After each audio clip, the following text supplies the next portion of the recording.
obrigado pela presença do Senhor. Estava na oração nessa noite, com a pastora dela. Se tivesse algo que se ocupar mais de Deus. Eu vou pedir a em nome do Senhor Jesus.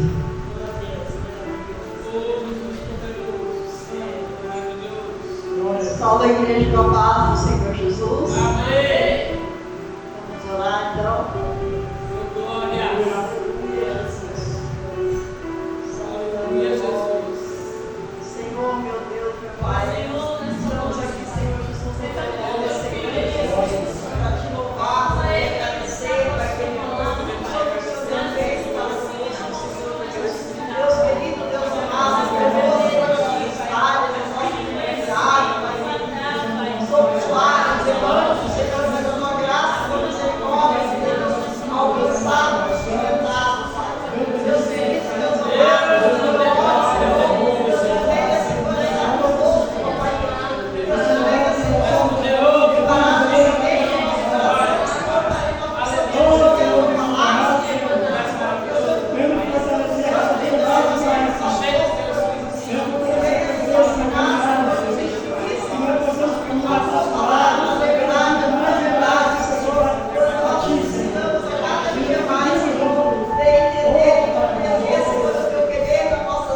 palavra, Senhor, nessa noite feliz, nesse santo lugar, eu marquei um encontro com Deus.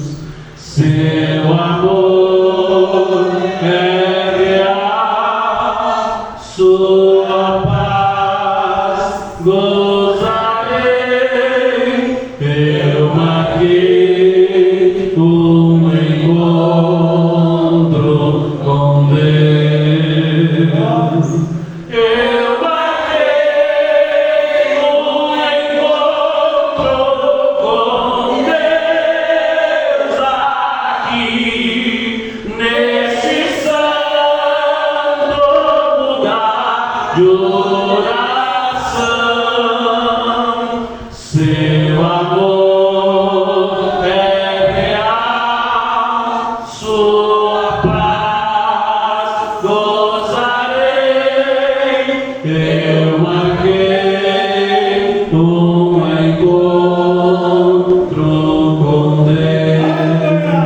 Você marcou um encontro com Deus? Eu não sei, irmão, com quem você marcou, mas eu marquei com ele. Eu não combinei de estar aqui com os irmãos, não. Combinei de estar aqui com ele. Combinei, Jesus, não interessa quem estiver, eu vou estar lá. Você marcou um encontro com ele, você é com ele, ele está aqui. Ele não falta encontro, não. Ele vem. Se alguém diz eu vou estar lá, ele já vai estar lá também com você. Aleluia, Jesus. Eu quero cumprimentar os irmãos com a paz do Senhor Jesus. Amém, irmãos? Podemos assentar por gentileza. Louvo a Deus pela vida de cada um dos irmãos que não olhou para o tempo, não olhou para a chuva, mesmo cansado, mesmo direto do trabalho com uma irmã, mas veio porque tinha um encontro marcado com o Senhor, né? E Deus, ele, com certeza, ele honra, irmão, quando a gente honra o nome dele, né? Vamos então continuar o nosso estudo em Amós capítulo 6, versículo de número 8. Nós paramos do 7 para o 8 na quarta-feira passada, do versículo 7 para o 8, e nós vamos hoje, com a graça de Deus, terminar o capítulo 6 e todo o capítulo 7, se Deus assim permitir, né? E na verdade nós temos o capítulo 8 e 9 ainda para finalizar, mas eu sei que Deus está nos ensinando muito a respeito do que é servir a Ele com integridade, né, irmãos? Nós vamos aprendendo cada dia mais para a glória do nome do Senhor Jesus. Glória a Deus. Leia aqui comigo, pode ser assentado. Sentado mesmo, sem problema nenhum. Jurou o Senhor Deus por si mesmo. Jurou o Senhor Deus por quem? Por si mesmo. Diz o Senhor, o Deus dos exércitos. excessos. Abomino a soberba de Jacó e odeio os seus palácios. Por isso entregarei a cidade tudo o que nela há. Amém, meus irmãos? Amém. Esse estudo está sendo muito profundo, muito revelador aos nossos corações, porque eu já conheci o Senhor, mas eu estou conhecendo mais profundamente. E a gente conhece o Deus do Novo Testamento, né, que inclusive teve um homem, agora me fugiu a memória o nome dele, que diz que o Deus do Antigo Testamento não é o mesmo Deus do Novo Testamento, porque parece que o Deus do Antigo Testamento matava demais, e esse do Novo perdoa pecadores como Paulo, que matava crianças. Judeus que não eram judeus natos, convertidos ao cristianismo, ele matava, ele tinha carta para isso, e Deus não fez nada. E nós vemos aí no Coliseu de Roma muitas pessoas, cristãos convertidos, e essas pessoas eram queimadas vivas, entregadas para morrer, para os leões comerem como diversão, e Deus não fez nada. Então, Baruch Spinoza, o nome dele, ele disse: não tirar essas coisas do Antigo Testamento, porque na verdade Deus nosso é o Deus de Jesus Cristo, que é esse que ama e perdoa, independente do que o homem fez. Mas eu quero dizer para você, irmão, Deus de Abraão, de Isaac e de Jacó, o mesmo de Jesus Cristo. Não mudou. O que era errado lá para Adão e Eva, é errado para hoje. A diferença é que Deus ele faz assim: quer pecar? Então peque. O Deus de antes parecia na verdade, porque ele era mais amoroso. Por quê? Quem ama mais o seu filho, irmão? Aquele que está vendo que ele vai cair da escada e vai lá e briga com ele, corrige ele, ou o pai que deixa o filho fazer o que quer e cai e se arrebenta tudo? Com certeza o que corrige. Então nós temos um Deus no Antigo Testamento que amava tanto o seu povo, e ainda ama, que ele falava uma vez, duas vezes, 3 vezes, 4 vezes, até permitir o castigo. E isso é tão sério, que nós vemos o povo dizendo para nós: louco, Deus nos ama. Se Deus não nos amasse, ele já tinha nos castigado. Olha quanto tempo nós estamos assim. E o versículo 8 nos diz que Deus diz: eu juro por mim mesmo, vocês podem não acreditar, mas eu vou deixar vocês sofrerem, porque vocês se tornaram um povo soberbo, um povo que está seguro nos seus palácios. É isso que ele estava falando através da boca de Amós. Eles estavam protegidos por muralhas gigantescas, e os palácios deles eram conhecidos no mundo inteiro, porque Samaria, que é onde Amós está profetizando, nós já falamos isso aqui, a José falou também, era no alto monte, ainda só que hoje não tem as grandes muralhas enormes, eles eram muito protegidos. Um dos fatores é porque eles não eram atacados, porque os inimigos não conseguiriam chegar lá em cima, até chegar lá já teriam mortos, já teriam sido destruídos. E Israel, ele nunca tinha sido conquistado, tinha sofrido sim outras batalhas, mas eles sempre ganhavam. Mas não era pela força do braço dele, é porque o Deus de Israel estava com eles. E eles achavam que, não sei, eles tinham algo de especial, um selo, uma marca, que mesmo que eles fizessem toda sorte de erro, eles estariam protegidos por Deus. E não é bem assim que as coisas funcionam. Então a Bíblia diz que eles debochavam de Amós. Você é louco, cara. Você é lá do Reino Sul, você veio fazer o que aqui no Norte? Você veio feder o que aqui? Nós não queremos você aqui, porque essas suas profecias não têm nada que ver. Eles não aceitavam. Aí Amós agora no versículo 8, ele diz: já que vocês não acreditam em mim, Deus está falando através da minha boca, que ele está jurando por ele mesmo, pelo seu próprio nome, que isso que eu estou falando vai acontecer, porque vocês se tornaram soberbos. E a coisa que Deus mais odeia não é soberba, orgulho. Quem me ouve, diga bem. Amém. Deus perdoou uma prostituta, mas não perdoou a soberba dos fariseus. Então Deus ele não está dizendo para eles: eu vou castigar vocês porque vocês têm falhas. Não, eu vou castigar vocês porque vocês são soberbos. Vocês acham que vocês podem tudo, vocês não precisam mais ninguém mandando em vocês. Deus odeia esse tipo de gente. Deus não gosta, Deus não tem prazer na vida de pessoas que acham que fazem o que quer, e porque estão dentro da igreja, eles têm o poder de fazer. Eu não sou uma prostituta, eu estou dentro da igreja. Eu não sou um traficante, eu não sou uma pessoa que eu estou dentro da igreja. Ele faz o que quer. Às vezes, eu percebo que as pessoas são arrogantes. Luciano? Às vezes eu começo a conversar, eu falo: meu Deus do céu, como eu estou sendo Só que eu não falo, né? Aí eu dou uma maneirada e falo, é verdade, você está certo. A nossa carne nos faz entender que ninguém está acima de nós. E esse povo estava dizendo aqui, com outras palavras, nunca nós seremos castigados por Deus, porque nós estamos acima de todo mundo. Isso é soberba. Eu sei o que eu estou fazendo. E isso Jacó, ele disse, olha, eu abomino essa soberba de vocês, e eu odeio essa segurança que vocês têm, que acham que ninguém vai destruir vocês, que vocês estão em cima dos palácios. Versículo de número 9, por favor. E eu quero que você preste atenção. Eu duvido que alguém um dia pregou e te explicou essa passagem, porque eu bati a cabeça para aprender a entender ela. Olha o que Amós fala.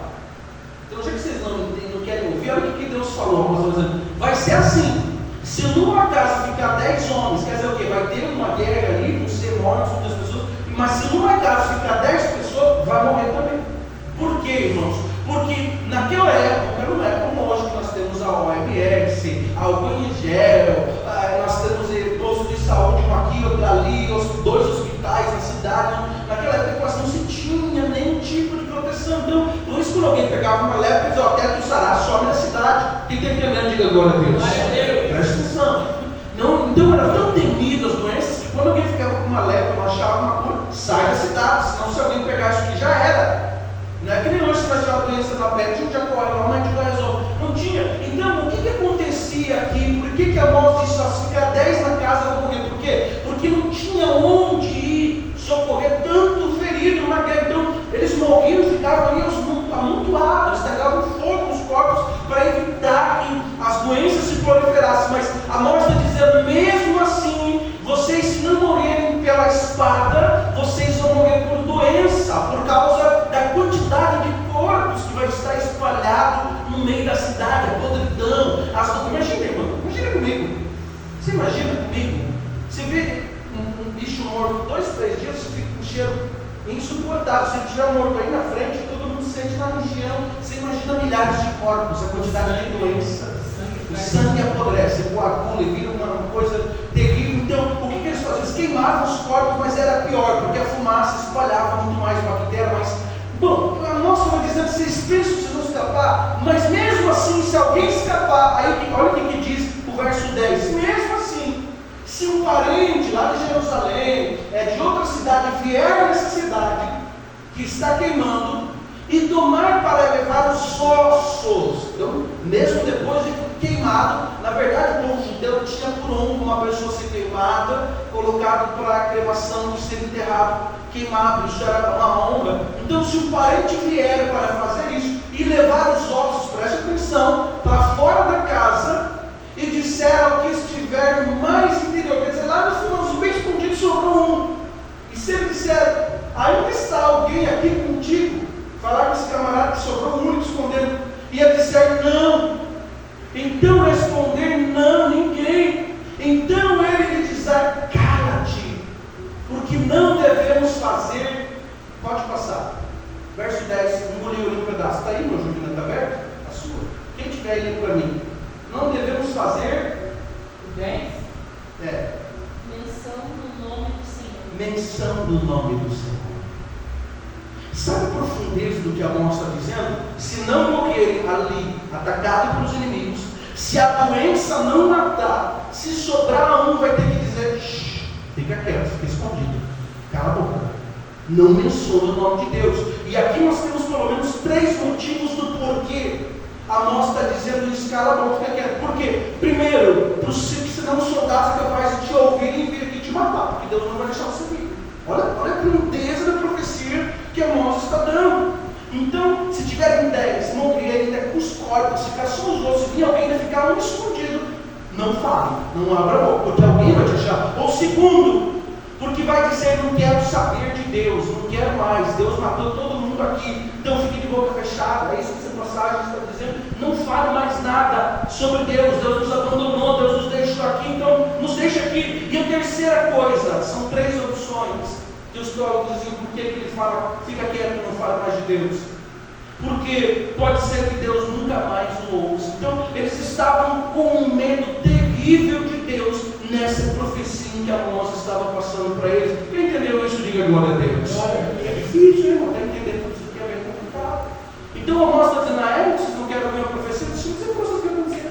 Mesmo que sobre 10, vocês devem morrer com praga, com doença, se sobrar um ali do parente atrás dos outros, para enterrar dignamente o seu parente, ainda assim vai dizer, fica quieto, pelo amor de Deus, fica quieto no teu campo, porque por causa de vocês que Deus fez tudo isso. Vocês estão entendendo, irmão? Então, o grau de pavor que Deus traria para aquela nação que era escolhida deles era tão terrível que as pessoas viriam, os parentes de outras religiões, de outras cidades, diriam assim: cala a boca, não fale o nome do teu Deus, pelo amor de Deus. Vai que ele vem aqui, eu estou aqui, junto. Não, eu chego a me arrepiar com isso aqui, porque a nossa está dizendo as pessoas vão ter até longe de vocês. Por causa de vocês aconteceu tudo isso, Deus permitiu tudo isso. Então o nosso estava dizendo, e o versículo 11 confirma isso: porque eis que o Senhor ordenou, ele fez a casa grande de brechas e as casas pequenas de fendas. Sabe o que ele está dizendo? Isso vai sobrar uma casa. Agora sinaliza aqui comigo. Quem está acordado, diga glória a Deus. Glória a Deus. Esse é o cafezinho hoje. Hoje eu não parei, desde as 6 da manhã. A moça está dizendo assim para eles, versículo 11: eu vou destruir todos vocês, além disso, vou destruir até as casas de vocês, e todo mundo vai saber o porquê que isso aconteceu. Aí o povo olha para nós assim, dá risada a cara dele. Por quê, irmãos? As nações ao redor estavam decaindo, e Israel, ganhando dinheiro, enriquecendo. O motivo você já sabe, nós já explicamos no 6 capítulo anterior, que eles exploravam o povo, julgavam por mentira, eles estavam subindo tão poderosamente, eles disseram: não, não é nosso dinheiro, cara. Isso que é perigoso, irmão. Por quê? Porque as pessoas acham que ter bens materiais é sinais de que elas estão aprovadas por Deus, que elas estão bem. Nós vamos em grandes templos, grandes igrejas, grandes empresas, grandes homens que são crentes, empresários, muito bem, está tudo bem. Se um camarada ir lá e dizer uma profecia para ele: se conserta, porque Deus vai vir juízo para você, vai tocar o cara para fora. Vai tocar, porque eu confesso que eu não sei nem se eu iria entregar uma profecia dessa, porque o cara está bem. Israel estava tão bem que eles diziam: esse cara é louco. Mas eu tenho uma observação para dizer aqui, irmão: nenhum mal sobrevém sobre alguém pelo diabo. Quem me ouviu, diga bem. Mas eu vou repetir: nenhum mal é o diabo que traz sobre a nossa vida. Nossa, pastor, que heresia. Se o diabo é o pai da mentira, todo mal vem do diabo. Sim, vem do diabo, mas ele não faz nada sem a permissão de Deus. Deus só permite o diabo fazer alguma coisa por algum motivo. Deus só permite, irmão, o diabo tocar em alguém, em algum povo, em alguma cidade, em algum ser humano, se Deus tem um motivo para isso. Ou Deus quer castigar, ou Deus quer trazer para mais perto dele. E se Deus quer trazer para mais perto, glorifique e louve o nome do Senhor. Louve ao Senhor. Diga a Deus: Deus, o Senhor está com medo de vocês, para me trazer para mais perto, louvado seja Deus. Mas se o Senhor estiver me castigando por alguma coisa, por favor, me fala, porque eu não quero me afastar da presença do Senhor. Sempre Deus tem o sofrimento como uma forma pedagógica de nos ensinar. E eles achavam que isso ali era loucura. Jamais Deus permitiria um negócio desse. Que até quem viesse de longe, ele disse: sai para mim, fala o nome do teu Deus. E o versículo 12, olha só o que diz. Vocês não estão entendendo? Porventura correram cavalos sobre a rocha? Ou você vai lavrar as rochas com bois? Mas vocês fizeram isso, ele está dizendo. Vocês tornaram o juízo coisa ruim, e o fruto da justiça em alabança. Eles estão dizendo: eu não sei, irmão, eu nunca andei de cavalo, mas eu não sei, deve ser difícil você pegar um pedregulho e mais cima de cavalo, são em cima de rochas, você vai cair, vai se matar, ou nunca arei uma terra, mas imagina você pegar uma terra cheia de pedras, mas não tem como arar com os bois ali. E a nós está dizendo: vocês fizeram isso. Vocês conseguiram pegar a lei de Deus e transformar em mal. Vocês conseguiram pegar o que era justiça e fazer o que era errado. Era vocês julgar o povo e ajudar o povo. Vocês não tinham dinheiro com isso. Ele está dizendo: não sei como vocês conseguiram fazer isso. Literalmente, o irmão está dizendo: sinceramente, eu não sei como vocês conseguiram. É meio que impossível. Vocês conseguiram uma coisa impossível. Vocês pegaram a lei de Deus, estão ganhando dinheiro com isso, vocês estão fazendo coisas erradas. E eles estavam dizendo: mas Deus, ele é justo e não vai deixar isso ficar impune. Versículo de número 13, por favor. Vós que vos alegrais do nada, vós que dizeis: não é assim, porque nossa própria força nós temos tornaram poderosos. E Amós estava dizendo para eles: vocês estão dizendo isso para mim, isso é verdade. Versículo de número 14. Olha, porque eis que eu levantarei sobre vós, ó casa de Israel, uma nação, diz o Senhor, o Deus dos exércitos, e oprimir-vos-á desde a entrada de Ramate até o ribeiro do deserto. Irmãos, você sabe que eles tinham conquistado 2 cidades na região ali, pequeniníssimas. Passa o versículo, por favor. Já finalizou? Tá, então vamos para o 13. Versículo 12. Tá, então 13, 14 meses. Eles tinham conquistado 2 cidades ao redor deles, mas preste atenção, eram 2 cidades pequeniníssimas. Uma se chamava Lodebar, que os irmãos conhecem muito bem, mas eram muito pequenas, inclusive o significado dela significa nada. O nome Lodebar significa nada. E uma outra cidade chamada Cádiz. Eu não lembro muito bem, mas a tradução é Carnaim, o nome da cidade. 2 conquistas pequenininhas, como se Foz do Iguaçu tivesse tomado o ponto de Santa Teresinha e de São Miguel. E eles estavam lá: e se Deus não tivesse por nós, para nós, como é que nós teríamos conquistado essa tua cidade aí? Então a nossa dizendo: vocês estão falando sério? Vocês estão dizendo que Deus está com vocês, que vocês conquistaram essas vilazinhas pequenininhas? Vocês estão dizendo que Deus está com vocês só porque vocês estão expandindo aí 10 quilômetros da cidade?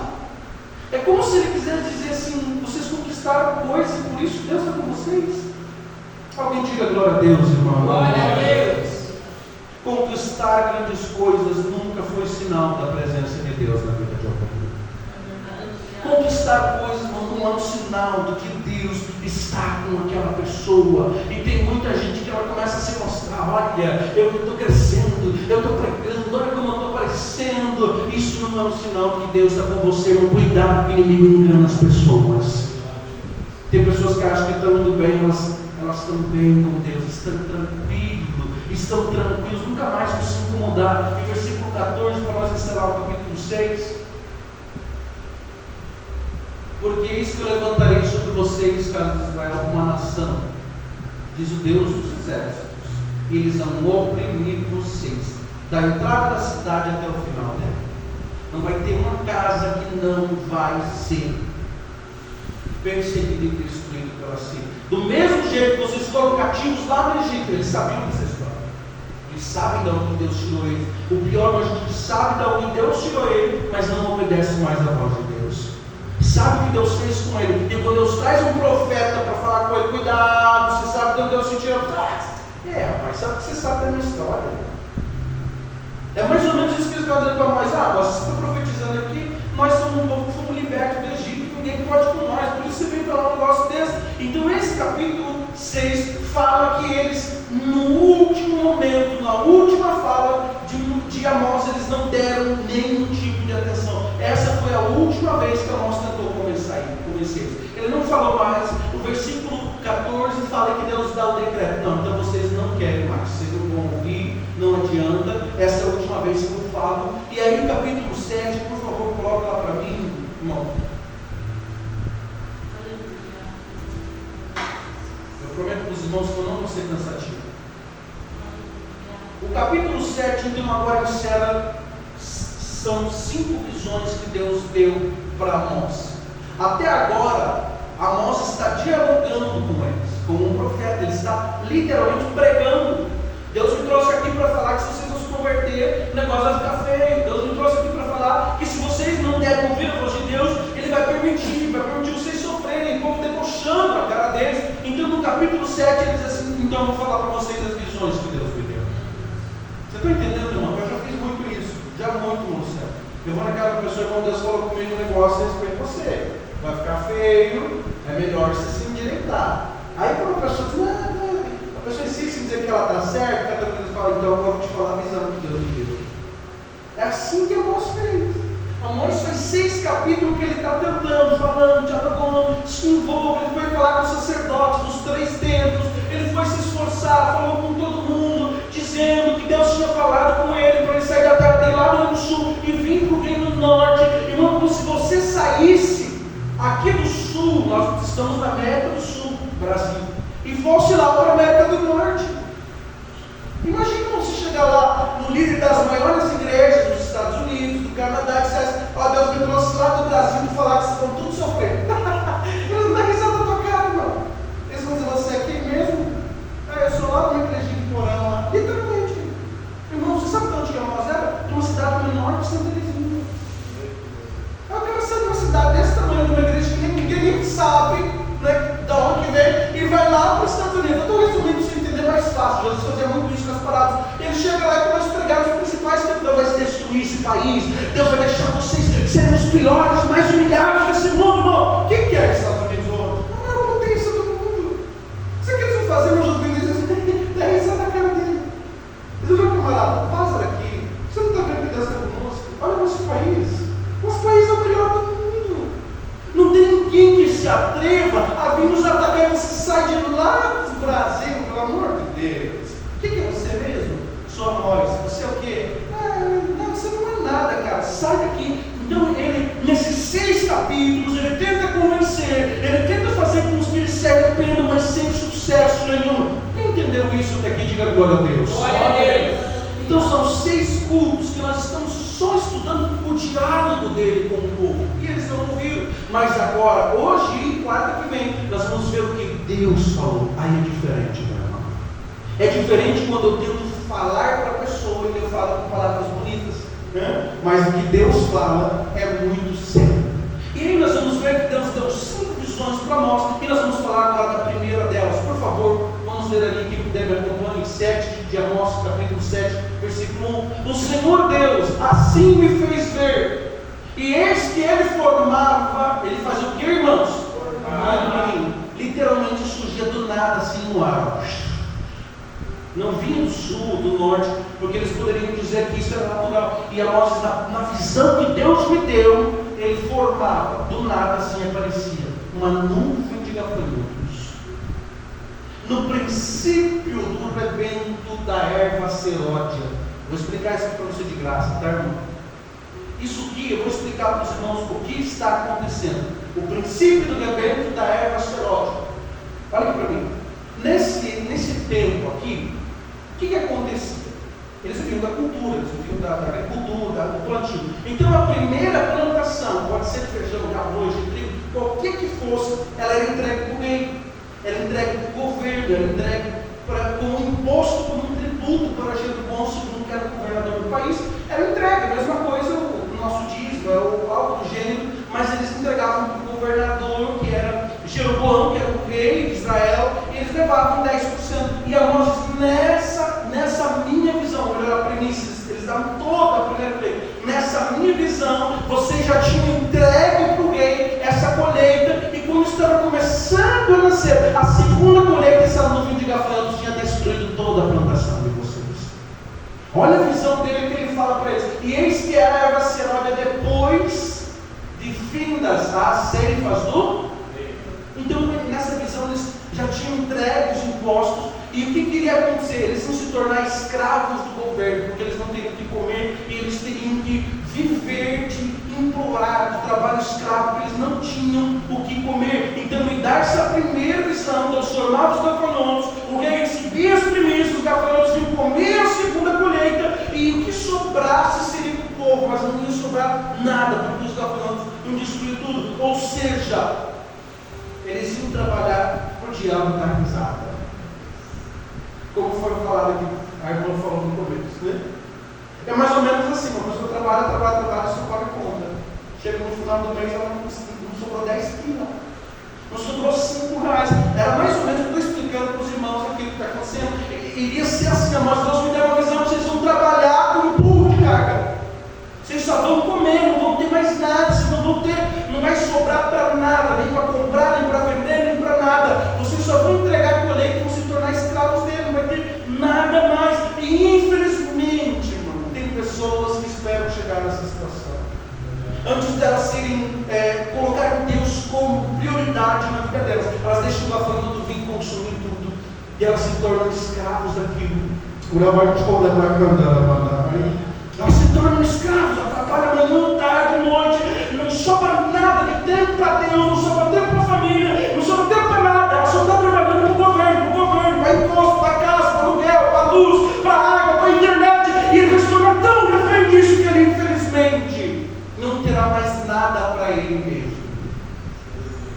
tornou assim os nossos países vizinhos.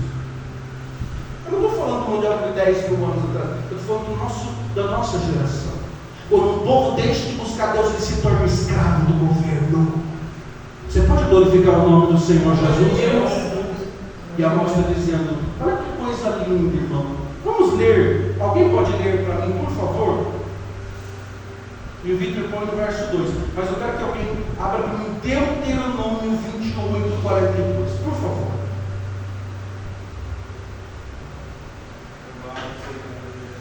Bendito seja o nome de Jesus. Se alguém achar, por favor, leia. Deuteronômio 28, 42. Eu passei de cabeça, mas eu quero que alguém leia, por favor. Gênesis. Pode ler bem alto. Enxames e gafanhotos se apoderarão de todas as suas áreas e das plantações da sua terra. 28, 42. Pode ler tudo também. Pode ler. Todo teu arvoredo de fruto da tua terra consumirá a lagarta. Alguém mais? Mesmo? Você sabe o que está acontecendo aqui? Deus está falando sobre as bênçãos e a maldição. Quando eles entraram nessa terra aqui. Quem está acordado, diga glória a Deus. Glória a Deus. Quando eles entraram na terra prometida, eles estão na terra prometida. Sim ou não, irmãos? Sim ou não, irmãos? Ou eles estão no Egito? Eles estão na terra prometida. E quando eles entraram, Deus fez o quê? Deu as leis. E quando Deus deu as leis, Deus falou, ó, faz o que é certo, porque senão vocês vão sofrer. Ele disse, se vocês fizerem o que é certo, eu preguei aqui no domingo, as bênçãos vão correr atrás de vocês, tudo que vocês fizerem vai prosperar, vai dar colheita de vocês, vai ser boa. Mas se vocês não fizerem, ele fala uma lista de 60 e poucas coisas que vão acontecer. E uma delas é dizer, o gafanhoto vai consumir a colheita de vocês. Você acha que eles não sabiam, irmão, que era Deus que estava falando na boca de Amós? Sim ou não, irmãos? Sim ou não, irmãos? Sim. Está escrito aí na Bíblia, e eles sabiam que Amós tinha tido uma visão do que Deus já tinha falado com eles lá no começo. Os sacerdotes já tinham dito, opa, a gente conhece a lei. A gente sabe que isso aqui é verdade. A gente sabe que a gente está fazendo coisa errada e que Deus vai cumprir a palavra dele, que está escrita em Deuteronômio. Ou seja, nós está dizendo, vocês não estão acreditando em mim, então acredito na palavra de Deus que vocês pregam. Acredito naquilo que vocês estavam estudando para pregar. Quando sacerdote, não tem que saber toda a lei de cabeça. Eles tinham que ensinar isso para o povo, e eles estavam pregando contra Amós. Então, na primeira visão que Amós tem, ele, infelizmente, ele não tem muito crédito. No versículo 2, ele mesmo, na visão, ele ora, ele fala assim, olha ali, aconteceu que tendo eles comido uma parte, irmãos, completamente a erva da terra. Olha a visão que Deus deu para nós. Eu disse, Senhor Deus, perdoa logo de que levantará. Quem levantará a Jacó, pois ele é pequeno? Amós, eles estavam orando a Deus nessa visão, dizendo, Deus, por favor, perdoa eles, porque o que ele viu, irmão, era terrível. Eu já tive visões, irmãos, espirituais, é terrível. Parece que você está vendo a coisa acontecer. Um dos grandes motivos que eu vou me desapegar a Cristo é porque eu sei, Deus me mostrou o que acontece com alguém que fica na etapa dele. É terrível, né? Eu tive duas visões assim, e é terrível quando alguém prova da ira de Deus. E quando Jesus voltar, o povo que ficar aqui vai sofrer essa ira. E a Bíblia vai dizer então que Amós fala, o que eu vi era tão terrível que eu comecei a orar para vocês. Eu comecei a dizer, Deus tem misericórdia desse povo, eles nunca mais vão se levantar. Então Amós está dizendo, Deus, o Senhor tem uma promessa que Abraão iria ser pai de uma grande multidão, tem misericórdia deles. Jacó é pequeno, eles nunca mais vão se levantar de novo, não existirá mais o teu povo, Deus, por favor, nós não existiremos mais, não existirá mais judeu, não existirá mais israelita. Na visão Deus ora, e olha o que diz no versículo de número 3. Então o Senhor se arrependeu. Do que, irmãos? Repita mais uma vez. O Senhor se arrependeu? Isso. Então quer dizer o quê? Deus ia começar o castigo com uma praga de gafanhotos. Antes deles, porque depois de 60 anos, irmãos, eles estavam na bonança e Deus simplesmente levou eles presos. Mas antes deles serem presos, ia acontecer isso. Os gafanhotos iam produzir vinho, eles iam passar literalmente fome, degladiar entre si, porque não tinham comida, e depois ia acontecer mais outras coisas que nós estudamos agora, para daí eles serem presos. Então Deus foi tão misericordioso que Ele só não fez isso porque Amós orou por eles, irmão. Olha aqui para mim, irmão, em nome de Jesus. Então você está dizendo assim: Deus, só eu que estou orando por 2, por 3. Amós orou e Deus livrou uma nação inteira. Eu vou repetir isso aqui, irmão, que você não sabe o poder da força de um crente. E não é eu que estou dizendo, é a Bíblia que diz que Deus sabe, eu vou fazer. E Amós orou e Deus disse: por causa da tua oração, eu não vou deixar o gafanhoto consumir a praga. Não faz uma oração. E Tiago diz que ela tem muito efeito. Então, se você está orando, irmão, enquanto tiver um justo nesse Brasil, Deus vai ter misericórdia dessa nação. Tem justos orando por essa nação? Ora, você não ora aqui, não ora por esse país. Então, Amós está dizendo: Deus, eu também sou judeu, sou israelita. E o Senhor já falou ali no capítulo anterior que nós lemos, que também o povo de Judá, de onde ele é, também ia sofrer as consequências. E a visão que ele teve foi tão terrível que ele disse: tem misericórdia, Deus, por favor. E o Senhor disse: por causa da sua oração. Então eu não vou fazer isso. Não vou fazer. Eu não vou fazer isso. Então o Senhor não fez isso, mas o juízo para ele está decretado. Então, irmão, por causa da tua oração, tem gente que poderia estar sofrendo muito mais e não está sofrendo porque você está orando, buscando a presença do Senhor. Alguém pode dizer glória a Deus, aleluia, irmão? Você está falando da sua igreja, irmão. Tinha gente que podia estar sofrendo muito mais. Ele não vai deixar de receber castigo porque ele está pecando, mas poderia ser muito pior. O gafanhoto poderia ter consumido tudo. E é isso que Amós estava falando. E ainda assim, olha aqui para mim, irmãos. Amós estava na porta do templo de Betel. Amós estava onde, irmão? Na porta do templo de Betel. O maior templo que tinha Israel. Do lado da casa, do lado do templo de Betel, lá estava na Samaria o palácio do rei. Ou seja, é como se eles estivessem pregando um templo do lado, lá da, como chamam de presidente mora lá em Brasília? Palácio das Esplanadas, né? É como se tivesse o Palácio do Planalto do lado do templo, né? E ele fosse lá na porta do templo e dizer: ó, eu vou dizer um negócio aqui para vocês, presta atenção, por favor, estou dando mastigadinhos aqui para vocês. Eu vou dizer um negócio para vocês, já que vocês estão ouvindo falar aqui. Deus só não deixou isso acontecer porque eu orei, tá? Irmãos, eu estou risado na cara dele. Imagina, chega um crente lá do lado do Palácio do Planalto, lá no templo, ó, Deus só não vai destruir essa nação aqui porque eu estou orando, tá? E Deus não vai destruir por causa que tem alguém orando, irmão. Alguém pode glorificar o nome do Senhor Jesus, irmão? Já era para ter sido pior, mas porque tem um crente orando, Deus está guardando, irmão. E a Bíblia diz isso, não é eu que estou falando. Esse país não foi consumido pelo diabo ainda, irmão, porque tem crentes clamando pela misericórdia do nosso Deus. E a Bíblia diz que ele fala: vocês só não morreram, Deus só não vai deixar acontecer por causa que eu estava orando. Eles ficou chato. E aí vai agradecer. Você é louco, não vai fazer nada. Então você vem aqui pregar para nós aqui, Deus vai fazer uma agora vai mais que tu orou. Você é louco, cara. E se Deus vai fazer, Deus vai fazer e pronto. Aí é um sinal que isso não é profeta coisa nenhuma. Você dizer que Deus vai fazer o que você orou, você não é nem do nosso povo, você não é nem um crente de Israel, você não é nem um sacerdote, você não é nada, você diz que por causa da tua oração, Deus mudou o decreto, irmão. Você não precisa ser pastor, sacerdote, governador, prefeito, presidente. Se você orar, Deus vai ouvir a tua oração.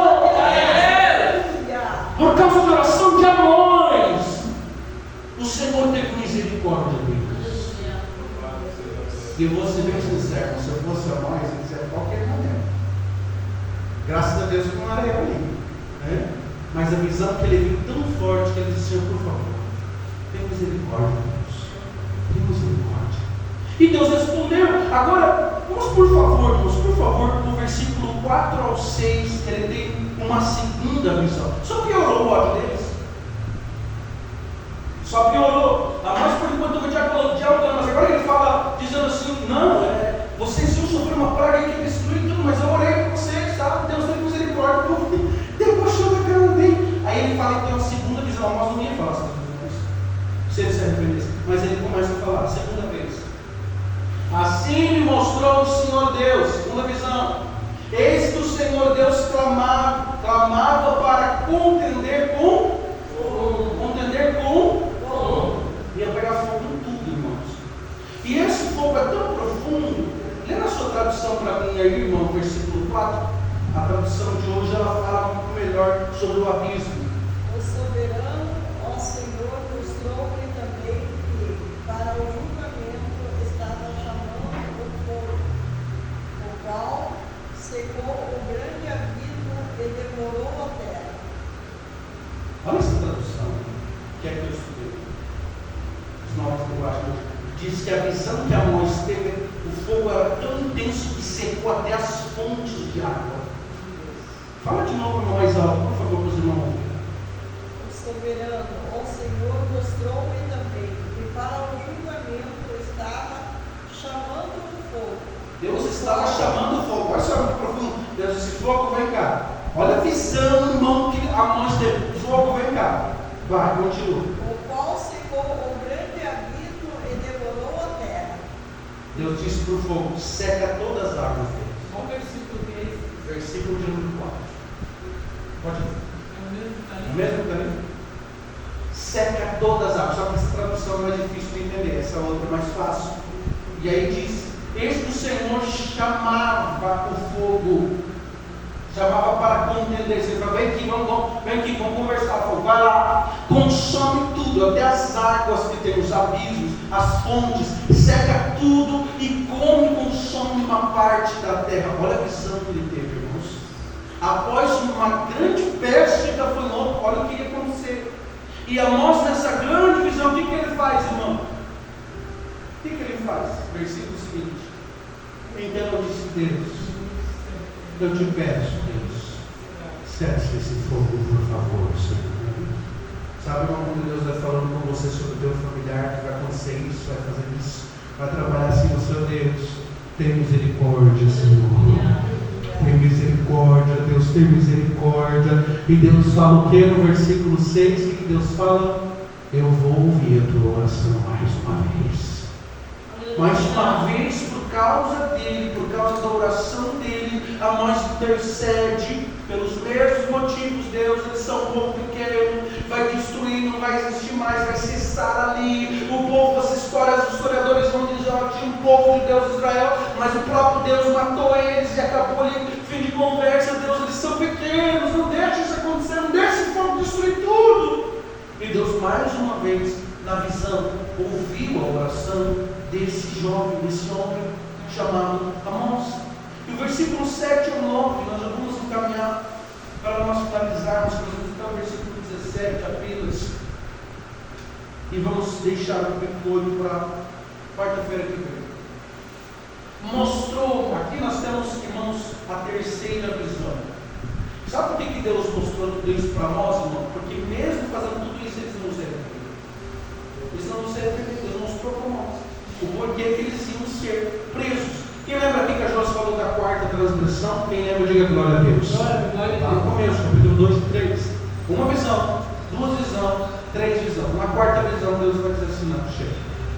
Ou seja, Deus disse: vai acontecer, mas vai passar pelo fogo, vai passar pela seca, que é terrível. Seca, não? O fogo é isso, né? Quando dá seca, o que acontece, irmão? O que dá seca no Nordeste? O que acontece, irmão? Pega fogo em tudo. Não pega? Você pega no Nordeste e destrói tudo. Às vezes aqui no Sul também, mas menos. Pega fogo em tudo. Deus vai deixar isso acontecer também, e secar até as águas. Isso é terrível. E Deus é perfeito por causa da oração de Amós. Mas aí a terceira vez de novo, esse povo não aprende, irmão. É por isso que às vezes, não preste atenção, se ora, Deus vai ter misericórdia, a pessoa morrendo não, a pessoa sofrendo sofre, Deus vai ter misericórdia, e chega uma que Deus diz: não adianta você orar mais, agora tem que matar. Não adianta mais. Mas tanto que acontece isso, vamos ler que é mais fácil você entender. Mostrou-me também assim, terceira visão que Deus abriu. E ele está na porta do templo falando tudo isso. Ó, Deus me deu outra visão, eles acham que não.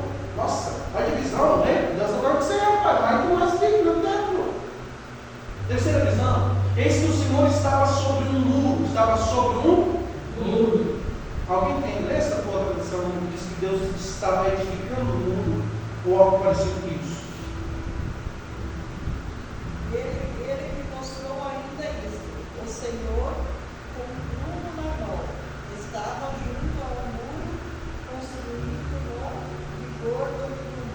construindo nesse tempo aí? Isso, tá. Ele tinha um. Vamos lá, irmãos, ele tinha um. O que ele tinha? Quem sabe o que é um grupo? Um grupo. Se eu quiser saber que essa parede aqui está, grupo espírito, ele não sabe. Se ele fizesse uma barrigona, estava torto. Então, uma visão que Deus deu para nós era mais ou menos assim. Ó. Está errado. Ó. Sobra um espaço, não vou enxergar do lado. Essa ponta aqui tinha que ser reta, igual a parede. E nessa visão do prumo, Deus estava levantando um muro e dizendo: não bate, está torto. Está criando barriga, está inchando. Esse muro não vai dar certo, vai cair. E é um historiador que diz que Deus está falando isso, que Deus tem um modelo certinho de construção no muro. E Ele não aceita remenda. Ele não aceita coisa errada. Deus tem um modelo para o seu povo e não aceita ele torto de jeito nenhum, meus irmãos. Não aceita. Deus bate o prumo na visão, a voz está ali, Deus está batendo o prumo. Quando bate o prumo, está torto. E Deus olha de um lado, mede de novo, está torto. Não dá, isso aqui não dá certo. E ele tinha um prumo. Olha só. E o que me disse o Senhor? Que vês tu, Amós? Eu disse: eu vejo um prumo. Então disse o Senhor: eis que eu porei prumo no meio do meu povo Israel, mas nunca mais. Não, quando Deus decide não passar mais no meio de uma igreja, no meio de um povo, no meio de uma cidade, pode esquecer. Pode esquecer. Quando Deus decide não vou mais naquela casa, não falo mais com isso. É como se Deus dissesse a Amós: não adianta mais lá. Não adianta. Já falei, já mostrei, já usei profeta, nós já vimos aqui nesse meio tempo, preste atenção. Deus já tinha usado Elias, Eliseu, Joel, Jonas e Amós. Deus já tinha falado com eles de várias formas possíveis, em todas as sortes de lugares. Aqui nós estamos falando só sobre os profetas, mas Deus já tinha usado Elias, irmão, para falar contra Jezabel ao mesmo tempo. Enquanto Amós está profetizando por igreja, irmão, está acontecendo, e depois que nós terminarmos os profetas e Jesus não voltar, e se esse mundo não virar um caos, até final de ano, nós vamos começar a estudar a história dos reis. Lá, primeiro dos reis, segundo dos reis, crônicas, os históricos, nós vamos ver que Deus falou muito mais do que isso aqui. Em cada lugar Deus levantava alguém. Nós estamos estudando aqui de forma cronológica, e Deus foi falando, e o meu desejo era ter condições de comprar uma Bíblia de ordem cronológica para cada irmão que vai falando certinho toda a história de todos os profetas. E quando um profetizava no Rio Sul, outro estava no Norte, e Deus usando os profetas dele falar com o povo não aceitava. Quanto tempo não choveu, irmão, quando Elias profetizou? 3 anos e meio. 3 anos e meio. Deus já tinha falado com esse povo, irmão. Deus já tinha. Só que como eles estavam numa crescente, eles disseram: não, esse cara é louco.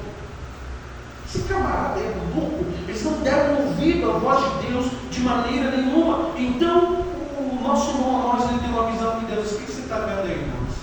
O senhor está com o muro na mão. E o que está acontecendo? O senhor está medindo o muro, ele está. Não dá certo. Quem que é o muro, irmão? Israel. O senhor está dizendo: vocês estão achando que os muros de vocês estão, mas não está. Está tudo torto, está tudo fora, está tudo fora. Irmão, e tem vezes que Deus, ele nos avisa uma vez e outra, ele mete um prumo. Quando Deus põe um prumo, não ainda, mas quando eu disse: não vou mais passar. Mas sabe, irmão, aquelas obras abandonadas, que o engenheiro vai lá, olha, mete, nem vou mexer mais nisso aí. Se eu mexer, vai destruir tudo. Quem já viu obra abandonada?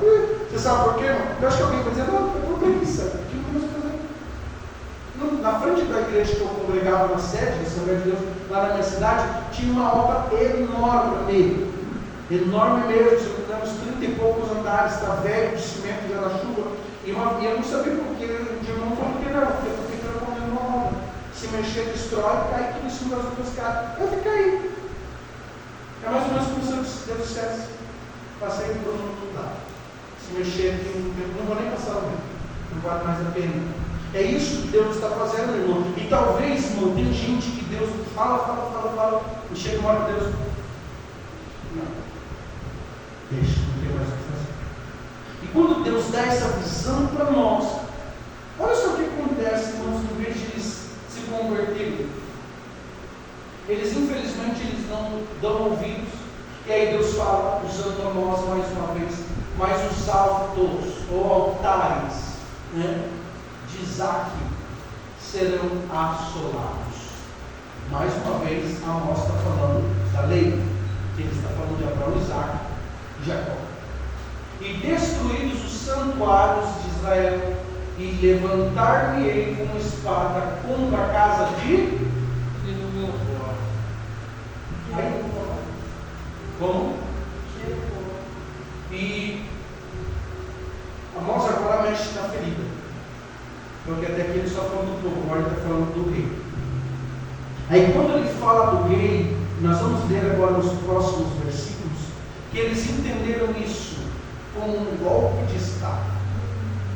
Eles acharam que Amós não era um profeta, não era onde Deus foi no bate tudo, porque ele não era sacerdote, ele não era da tribo, de tribo nenhum importante, não tinha nada de cargo, ele era um camarada que estava querendo fazer o quê? Promover divisão. E já tinha acontecido isso há mais de 100 anos atrás, eles já tinham passado por isso, o camarada veio lá, querendo dizer que era de Deus, mas ele queria fazer uma divisão, queria tomar um reino, e aí esse sacerdote que estava na frente do altar principal, eu já falei para os irmãos imaginar como se tivesse um templo do lado, lá do Palácio Planalto, nesse altar de Betel, estava ali um homem que se chamava Amazias, verso 10, por favor. Amazias era o que, irmãos? Quem está aqui comigo? Amazias era o que? Sacerdote de Betel. Quando ele está falando com Amazias, ele está entregando as profecias, as revelações, eles são com Amazias. E aí quando Amazias escuta o quê? Você está falando que o nosso rei vai morrer. Como é que é? Volta ali para mim um versículo. Ó, levantar-me-ei a espada. O que significa? Aí Amazias, eu vou conjecturar para você. Amazias levanta, é golpe! Chama a polícia, esse camarada vai fazer um motivo para matar o rei. Virou um negócio assim, sem procedentes, irmão. Até então, eles achavam que ele era louco, que ele não estava falando coisa com coisa. Quando ele menciona o nome do rei, o rei ia morrer. Então, é a mesma coisa que você vai tentar contra o nosso presidente. Chama a polícia. Tem um camarada aqui que quer matar o presidente, por isso que ele está aqui do lado. Chama logo. E isso aconteceu. Ele diz então que Amazias, o sacerdote, mandou dizer para o rei: corre, porque tem um homem aqui que está conspirando contra ti. Conspirando pela palavra conspiração. É como se eu tivesse feito um complô com alguém para derrubar alguém. E eles falaram: é claro que ele está fazendo isso. Ele deve ter sido enviado lá do Rio do Sul de alguém para vir nos derrubar. Por quê? Porque eles estão com medo. Porque nós estamos crescendo muito. Quem está entendendo? Diga glória a Deus. Glória a Deus. Amazias, em vez de ouvir a voz de Deus como sacerdote, ele disse: não. Eles estão querendo atacar a nossa riqueza, eles estão querendo tomar a nossa força. Isso que está acontecendo, eu entendi tudo aqui. E tem gente, irmão, que em vez de ouvir a voz de Deus, ele diz: não, é o diabo. É o diabo querendo me destruir, que eu estou prosperando, que eu estou bem. Verdade, irmão, já fui em casa de pessoas, já fui em lugares. Eu vou fazer uma coisa para vocês, irmão, profetizar aqui para vocês, pregar isso aqui para vocês, que sou pastor, que visito vocês, que ensino vocês, fica fácil, em termos. Agora, em uma igreja de um outro pastor, outras denominações, outra cidade, falar sobre isso aqui, o povo vai dizer: esse camarada está com inveja que nossa igreja é grande. Sim ou não, irmãos? Sim ou não, irmãos? Sim. Não, esse pastorzinho aí de um porãozinho, de uma igreja, vem querer profetizar aqui, porque olha nosso templo, olha nossa igreja. Olha, não é isso que acontece hoje na nossa geração. Se o profeta for um templo luxuoso e dizer que Deus não está no meio deles, ele vai ser chutado de lá. Ele vai ser expulso de lá, vai dizer que Deus não está lá, ele vai dizer que Deus não está falando. Mas eu louvo a Deus porque ainda tem irmãos que pregam a verdade. Glória a Deus. E a Bíblia diz então que quando ele fala isso, Amós tem tanta coisa. Ele chama o rei, versículo de número 10 diz isso para nós, que ele fica desesperado. Ele fala para o rei: olha, esse homem aí, ele veio aqui com uma conspiração para destruir nós. Ele falou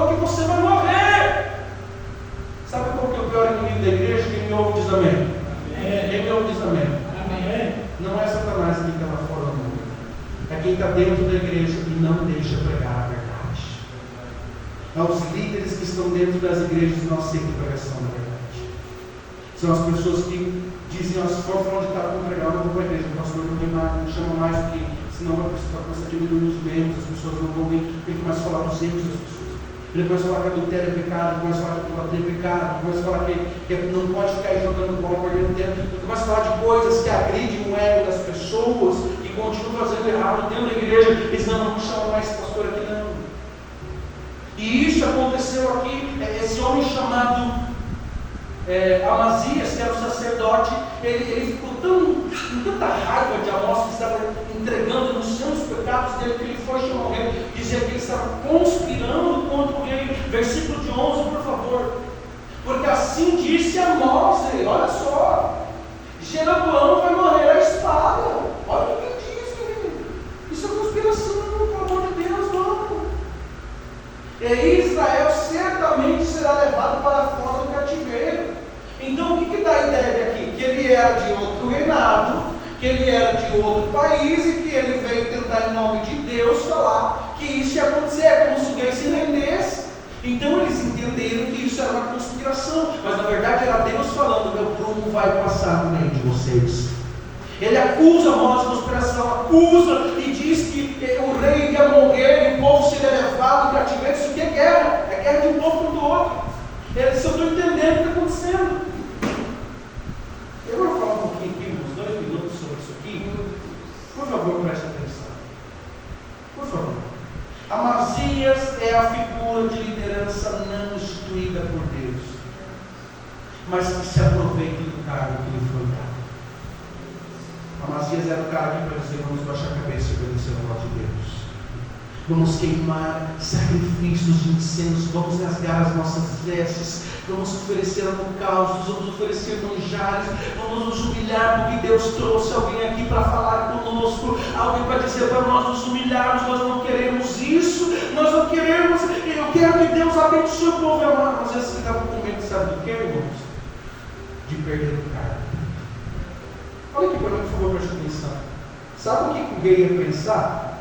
Eu tenho um sacerdote aqui e Deus está precisando trazer gente do outro lado para falar comigo.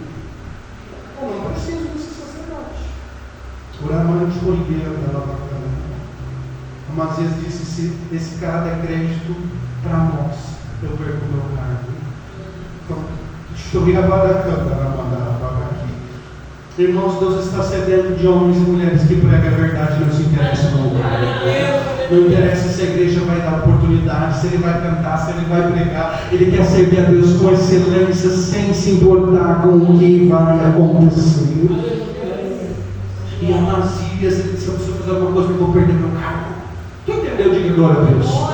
Se ele não faz alguma coisa, se o rei ouve Amós, ele diz: tá, eu estou fazendo o que aqui que Deus não falou com você? Porque, irmãos, o sacerdote do templo era o braço direito do rei de Israel. Todo o tempo. Quem lembra de Davi? Aitofel estava do lado dele: ó, rei, faz isso, não faz isso. Em todo momento tinha um sacerdote do lado do rei de Israel, dizendo que era ou não para ele fazer. A voz do sacerdote era mais alta que a do rei, na verdade. O sacerdote era a lei de Deus, a lei do homem era o rei. Então ele estava dizendo: e se eu for morto porque esse camarada não ouviu a voz de Deus, ele vai perder o cargo? A senhora queria falar? Deixa eu certo. E esse homem fica tão desesperado. Olha o que ele faz. Amazias, mas podia ficar aqui 2 horas falando só sobre Amazias. Versículo 12. Depois Amazias disse a Amós: vai daqui, seu videiro. É como se eu dissesse: seu desgraçado, sobe aqui. Acha que Deus não fala comigo, não? Sou sacerdote, rapaz, está perdendo, ficou bravo. Você está pensando que eu sou quem, cara? Sou presidente da igreja, sou pastor, sou o líder aqui da congregação. O que você pensa que você é para vir aqui e falar isso? Ó, vai embora para a tua terra, cara, vaza daqui. Ele literalmente expulsa dali aquele homem Amós. Ele diz: foge para a terra de Judá, some daqui, e ali vai comer o teu pão. Profetiza lá, se você quer, o teu rei. Aqui quem profetiza para o meu rei sou eu. Eu sou o sacerdote. Ou seja, ele estava dizendo: você só quer ganhar dinheiro, cara. Você quer ganhar o meu cargo.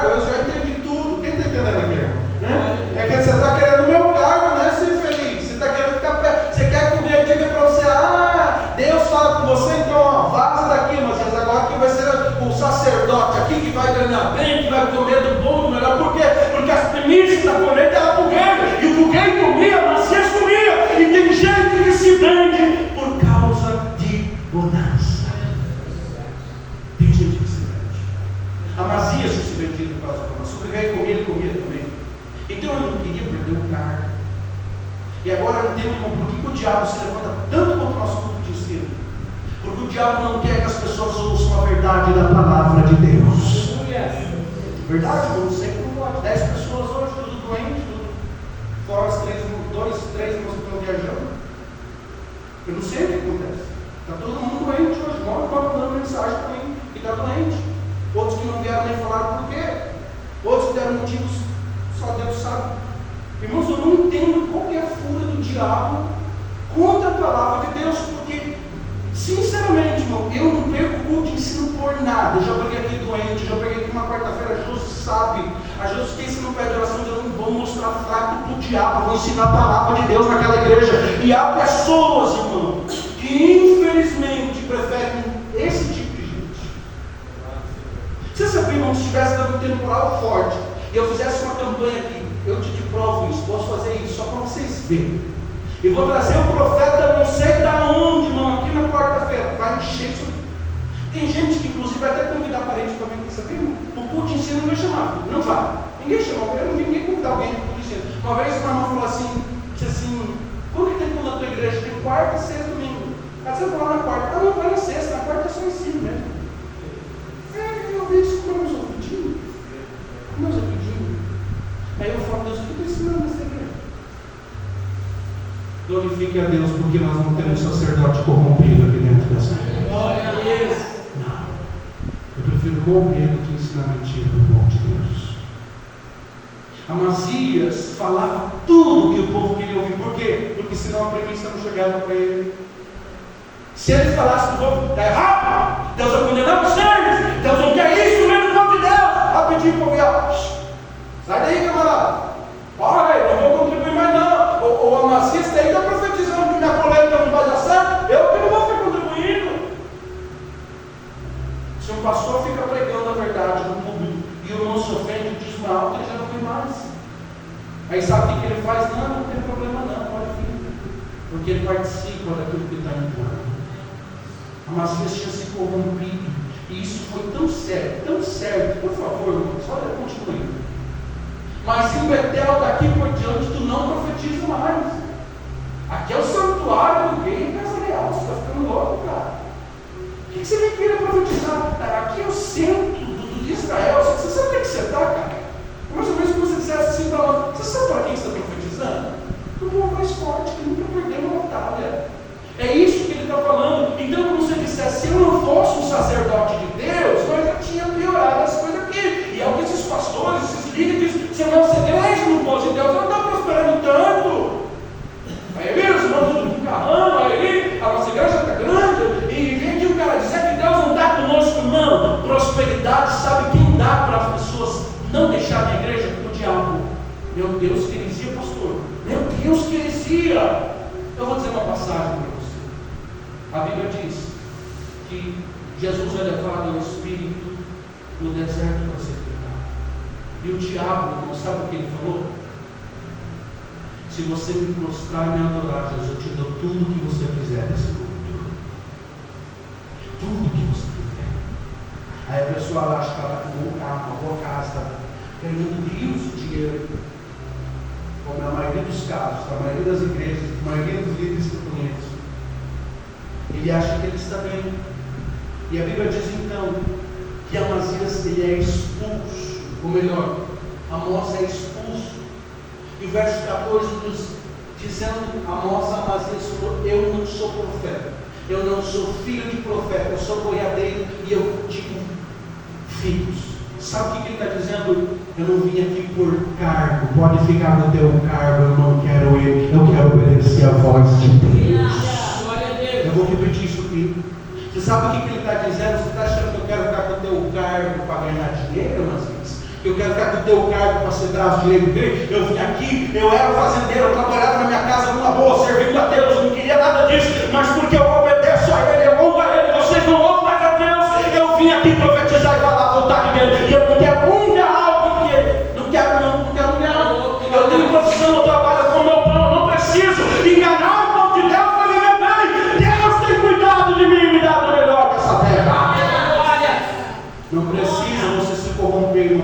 abençoar.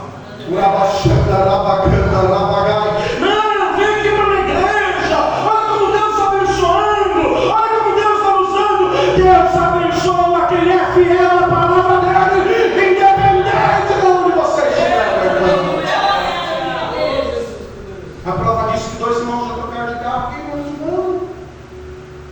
Não precisa mais se corromper, irmão, para Deus nos abençoar. Quem faz isso é o diabo, que diz: nega a Deus, e agora a mim que eu vou tirar tudo. Não precisa disso. A palavra de Deus é suficiente. Nem só que pão vive o homem, mas a palavra de Deus.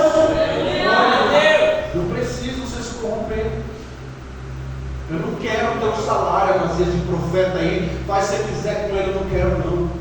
Eu vim aqui por obediência à voz de Deus. Eu não sou profeta, eu não sou filho de profeta. Por quê, irmão? Porque tinha uma escola em Israel. Quem tinha essa escola era Eliseu, Elias, a escola de profetas mais famosa. Ele disse: eu não frequentei essa escola. A minha escola era no campo trabalhando. Deus fala comigo, eu falo com ele, Deus fala comigo, eu falo com ele lá no campo. Eu não preciso disso. Deus está na minha vida e eu não preciso ser profeta para isso. Nós precisamos finalizar correndo. 14, nós pulamos 14? 15. Mas o Senhor me tirou dos rebanhos. O Senhor me disse: vai e profetiza com o povo. Eu já falo que eu não preciso disso. Eu não sou profeta, sou educador. Eu não preciso disso. Foi Deus que me proporcionou. Eu não vim aqui para agradar vocês e nem para pegar o dinheiro de vocês. Eu vim para obedecer a voz de Deus. Irmão, você acha que eu prego por agenda? Pelo que eu prego, eu nunca mais vou ter. Justo? Vocês acham que eu prego para a nossa igreja encher? Vocês acham que eu prego?